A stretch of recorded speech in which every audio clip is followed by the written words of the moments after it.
What's happening in Gaza, to start with that,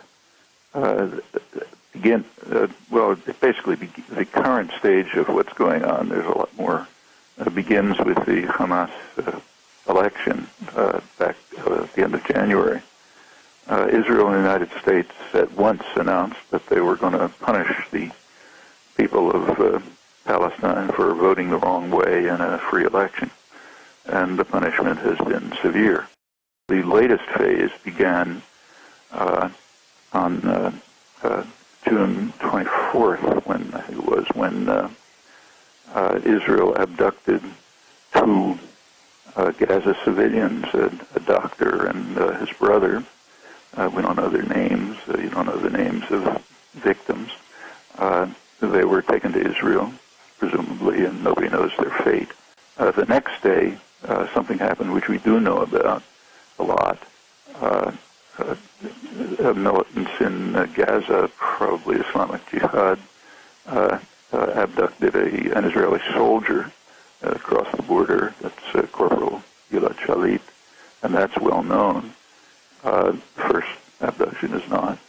Then followed the escalation of Israeli attacks on Gaza, which I don't have to repeat. We've reported them adequately. The next stage was Hezbollah's abduction of two Israeli soldiers, they say, on the border.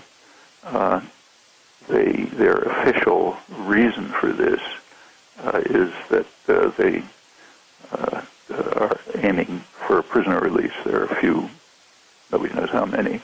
Officially, there are 3 Lebanese prisoners in Israel. There's allegedly a couple hundred people missing. Nobody knows where they are. But the real reason, I think it's generally agreed by analysts, is that, I'll read from the Financial Times, which happens to be right in front of me. The timing and scale of its attack suggested it was partly intended to reduce the pressure on the Palestinians by forcing Israel to fight on 2 fronts simultaneously. David Hurst, who knows this area well, describes it, I think, this morning as a display of solidarity with suffering people, the clinching impulse. It's a very, in my view, very irresponsible act. It subjects Lebanese to certainly to plenty of terror and possible extreme disaster. Hundreds of rockets have been fired, and naturally that has to be stopped. The rockets were fired after the heavy Israeli attacks against Lebanon, which killed, well, latest reports, maybe 60 or so people, and destroyed a lot of infrastructure. As always, things have precedence, and you have to decide which was the inciting event. In my view, the inciting event in the present case, the events are those that I mentioned. The constant,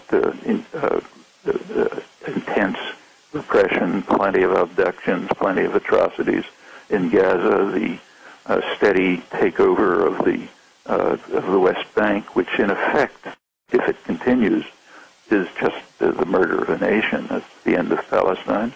The abduction on June 24th of the 2 Gaza civilians, and then the reaction to the abduction of Corporal Shalit. And there's a difference, incidentally, between abduction of civilians and abduction of soldiers. Even international humanitarian law makes that distinction. If there's a conflict going on, decide whether to call war or not, but a military conflict going on, abduction, if soldiers are captured, they are to be treated humanely, but it is not a crime at the level of capture of civilians and bringing them across the border into your own country. That's a serious crime, and that's the one that's not reported.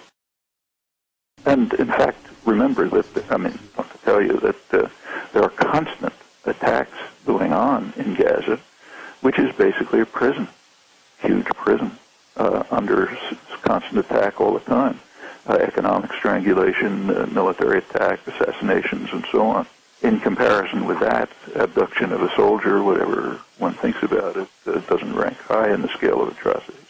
The United States regards Israel as virtually a militarized offshoot and it protects it from criticism or actions, and supports it tacitly and, in fact, overtly supports its expansion, its attacks on Palestinians, its progressive takeover of what remains of Palestinian territory, and its acts to, actually realize a comment that Moshe Dayan made back in the early 70s when he was responsible for the occupied territories. He said to his cabinet colleagues, we should tell the Palestinians that we have no solution for you.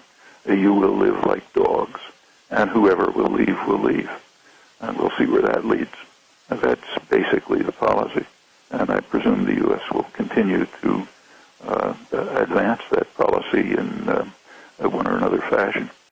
Olmert announced his annexation program, what's euphemistically called convergence, and described here often as withdrawal, but in fact formalization of the program of annexing the valuable lands, most of the resources, including water, of the West Bank, and cantonizing the rest, and then imprisoning it, since he also announced that Israel would take over the Jordan Valley.